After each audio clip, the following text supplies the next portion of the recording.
Halo. A game franchise that's almost as old as me, one that's seen an incomprehensible amount of success over the last 20 years in the hands of the players.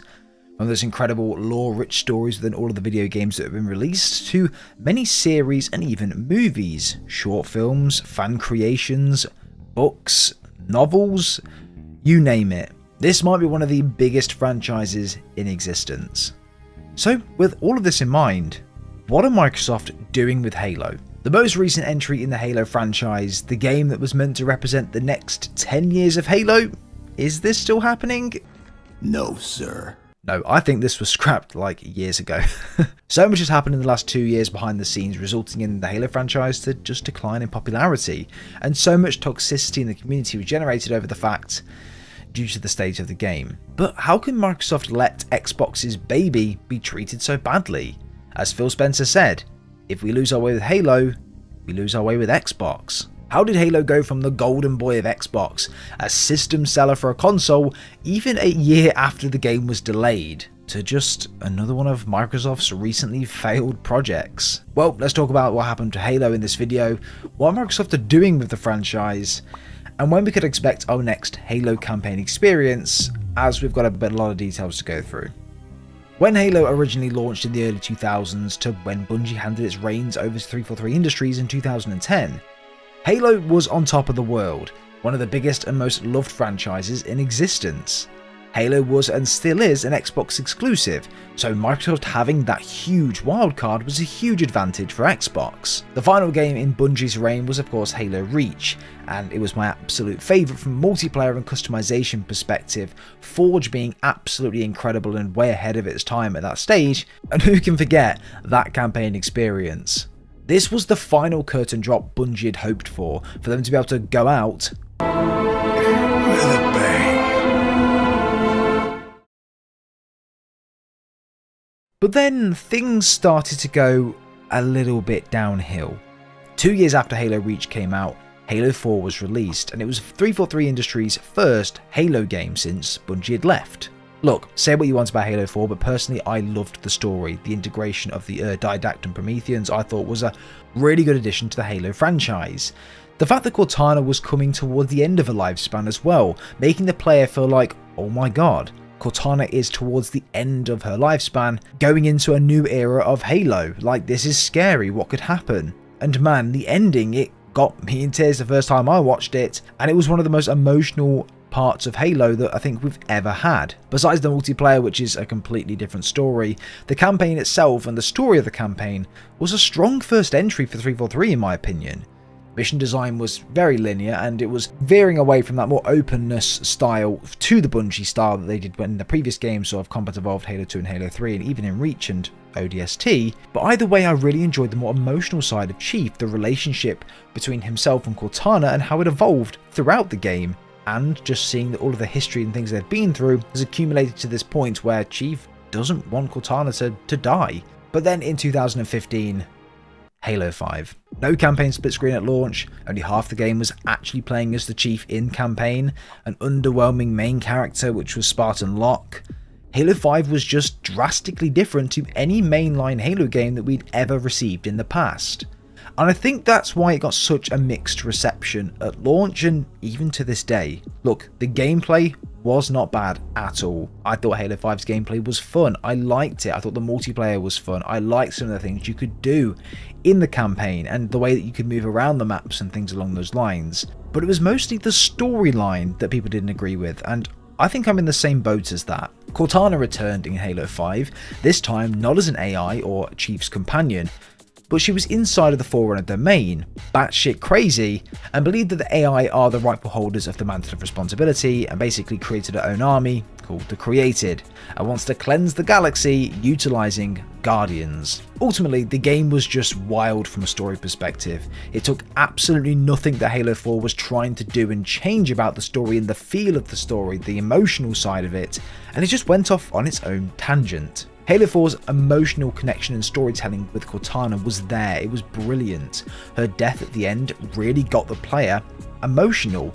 Have you got to remember, it was the last 12 years of Chief and Cortana, and then she dies at the end. Like, oh my god, what a way to go out, and what's going to happen next. No one in their right mind thought that Cortana would come back and just start killing everyone. Like, it was very mixed, and even looking back now at the story, I'm thinking to myself, you know, that like I don't really know what they were trying to do. It made sense going forward in terms of creating new lore around the created and Halo Infinite eventually, which we'll get to, but yeah, it was a bit different. But then in 2018, Microsoft and 343 Industries releases this.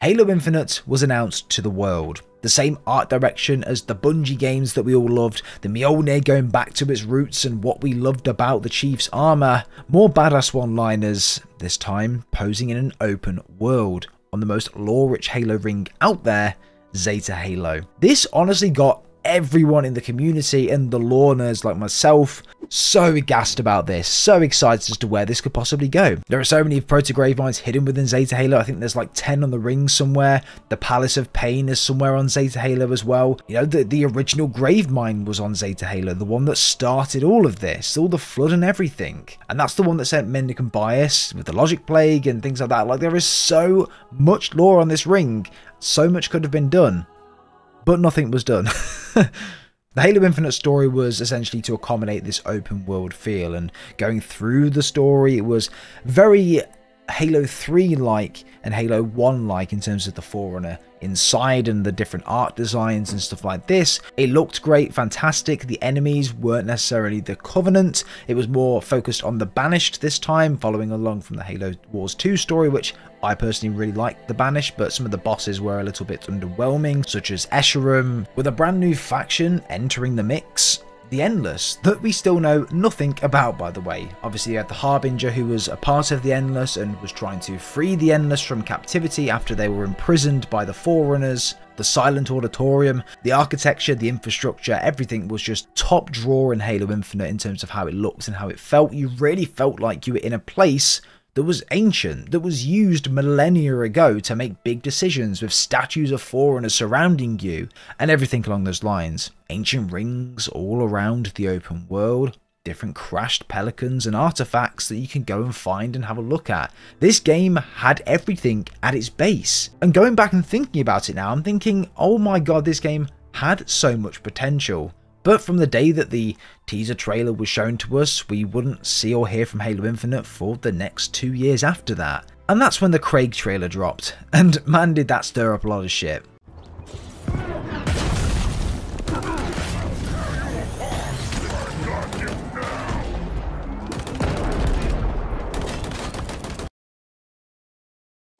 This beautiful face of Craig would go on to be the poster boy for Xbox's next-gen console, with 343 reiterating to Microsoft's senior officers that this game needed another year in the oven. So that's what they got. The world's most powerful next-gen console can't run Halo Infinite in 4K that looks good. They needed to do something about it. Halo Infinite was delayed until November 2021, and can I just say, I loved the campaign, as we'd already spoken about it in a little bit of detail. I loved the Banish, I loved the Harbinger. The bosses weren't fantastic, albeit, but the level design was very samey, but at the same time the open world was so good. I loved exploring Zeta Halo, saving the Marines from the different outposts and things like that, going around and finding the collectibles, jumping in the different vehicles and flying around the map and driving around it. It was a lot of fun. I just hoped and wished there was more to this game, that I could go back even now and play and do different things I've not done before, rather than having to play through the same stuff again, you know? And I think this was where Halo's 10-year plan was meant to come into play. Installation 00 did an absolutely fantastic video on this, by the way. I'll leave a link down below so you can go check it out. But this 10 years of Halo was potentially 10 campaign DLCs every year for the next 10 years, and Halo Infinite would have been the beginning of that. Go check it out. It is honestly a really good video. It's put a lot of time into it, and I would definitely appreciate if you go over there and say Wizzo sent you as well. But it's an interesting look at how DLC could have played out in Halo Infinite. Rather than there being a few shorter campaigns here and there, it would have been a big 4, 5, 6 hour campaign every single year for the next 10 years. Oh man, what could have been. However, the management of the game and the direction the game was going was all over the place. There were reports of teams in early stages of development working on almost 4 different games at once. Everyone of course was working on Halo Infinite, but the projects people were working on were so drastically different it might as well have been 4 different games. The concept art was showing wildlife, like the original trailers did, different biomes which we didn't get, and much, much more. Even in part of a trailer showing potentially offensive or mendicant bias, one of the two. I believe it's offensive, but you never know. That didn't happen in the game. That is not a cutscene or any part of Halo Infinite's final project. I've made hundreds of Halo videos, so go check them out. I'll leave a playlist down below in the description as well if you want to go check them all out. Basically goes into what happened to Halo Infinite at the time when the news was fresh, and any lore that you might want, so go and have a look if you're interested. But with the world almost heading into a recession at the time, like many companies, Microsoft laid off so many staff members, including the entire Halo Infinite campaign team in 343. But not only these people, but all of 343 Industries' upper management. The main one being Bonnie Ross. This was a dark day for Halo fans, as Joseph Staten also left 343 to pursue other projects, which I believe he now works for Netflix and their upcoming game. And it's just proof and a reiteration that there's no campaign content coming for Halo Infinite for a long ass time. But not only this, cutscenes for multiplayer's online live service story have now been completely scrapped. So the story, is that not going to continue on anymore? And I think this shows the direction and the shift in where 343 are going with this. Microsoft's hiring freeze has in fact stopped, and 343 Industries are hiring staff again, including a new creative director for future Halo story projects. There are also rumours and internal discussions that the Blam engine is now going to be scrapped, or just use it for Infinite and obviously the previous games and things like that. But not for future content. Maybe just for the storylines going forward and the actual campaign Halo games, 343 are going to move over to use the Unreal Engine. This is fantastic news. Despite what anyone might tell you on Twitter or anywhere, this is very good news. People say that Halo can't go on Unreal, Halo won't suit Unreal, which is complete rubbish. It 100% is, because some of the things and how you can tailor the Unreal Engine to make a game feel, look, there's almost endless possibilities to what you can do with this engine. It's so universal. There are so many plugins and different things you can use with this engine to make it exactly how you want that game to feel. And I think it would suit Halo so much more, not just because of a graphical side of things or a technological standpoint, but just general usage. Since Halo 5, there has been a massive issue with the Blam engine and trying to train people up to it, train new people when other people leave, contractors obviously joining and things along those lines, having to learn and then they get laid off, or if they don't renew their contract and new people have to come in and do it all over again. With Unreal, there is so much more of a demand for people to learn this engine and for developing studios to take on the Unreal Engine and to use that in their future projects, just because of how easy and universal this engine actually is to use. This might mean that there may not be as much of a disruption in future Halo projects, or generally just in the development of this Halo project, because the engine is so universal. They can bring people in, they can outsource these projects to different companies that use Unreal, and it makes life so much easier and the development process ultimately much smoother. This is probably the best move for Halo at this point in time, and I'm very excited to see where the next Halo project and when it will release. But Halo needed a reset. It needed a change because the previous formula and philosophy didn't work. 343 Industries is now under new leadership. Newer staff are being hired and hopefully moving over to the Unreal Engine. I'm hoping all the people there have the same love, passion and respect for the franchise that we all do, and I want Halo Infinite story to continue on. I want to know who the Endless are. I want more lore around them. I want more lore and story with the Chief, Cortana and Esparza. I want a continuation. And most of all, I want a damn good Halo game. But that is going to be it for today's video, everyone. That is a question, maybe not answered, but spoken about. What is Microsoft doing with Halo? I think there is a lot going on behind the scenes. I think Halo will be back in full force, and I think the move over to Unreal Engine is going to do wonders for the franchise, and I'm very excited to see where it goes from here. But leave a like on today's video if you did go ahead and enjoy and you agree with the points. Let's try and hit 100 likes on the video. That would be absolutely amazing. Let me know your thoughts and opinions down below in the comments, everyone. What you think of Halo currently. Are you playing it? Are you not? Are you giving it a rest? I want nothing but the best for the franchise, and I'm looking forward to the future. But let me know your thoughts down below. But have a great rest of your day, everyone. We'll speak to you all next time.